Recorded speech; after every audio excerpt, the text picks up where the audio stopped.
ജലജീവൻ പദ്ധതിയിൽ സംസ്ഥാനത്തെ കരാറുകാർക്ക് നൽകാനുള്ളത് 4874 കോടി രൂപ. ഏപ്രിൽ 30 വരെയുള്ള കണക്കാണിത്. കേരള ഗവൺമെന്റ് കോൺട്രാക്ടേഴ്സ് അസോസിയേഷൻ സംസ്ഥാന പ്രസിഡന്റ് വർഗീസ് കണ്ണമ്പള്ളിക്ക് ലഭിച്ച വിവരാവകാശ മറുപടിയിലാണ് ജല അതോറിറ്റി ഇക്കാര്യം അറിയിച്ചത്. 1000-ൽ താഴെ കരാറുകാർക്കാണ് ഇത്രയും തുക നൽകാനുള്ളത്.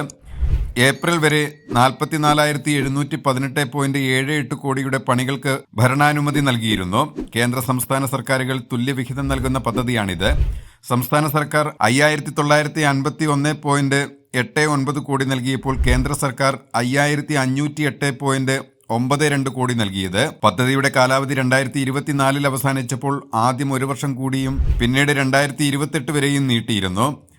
ഭരണാനുമതി ലഭിച്ച പണികൾ 2028-ൽ പൂർത്തിയാക്കണമെങ്കിൽ കേന്ദ്രം 16,848.47 കോടിയും സംസ്ഥാനം 16,425.5 കോടിയും ചെലവിടണം. പദ്ധതികൾക്കായി സംസ്ഥാന സർക്കാർ ഇത്തവണത്തെ ബജറ്റിൽ 560 കോടി മാത്രമാണ് വകയിരുത്തിയത്. കുടിശ്ശിക ഉയർന്നതോടെ മിക്ക കരാറുകാരും പ്രതിസന്ധിയിലായി. പണികൾ നിലയ്ക്കുകയും ചെയ്തു.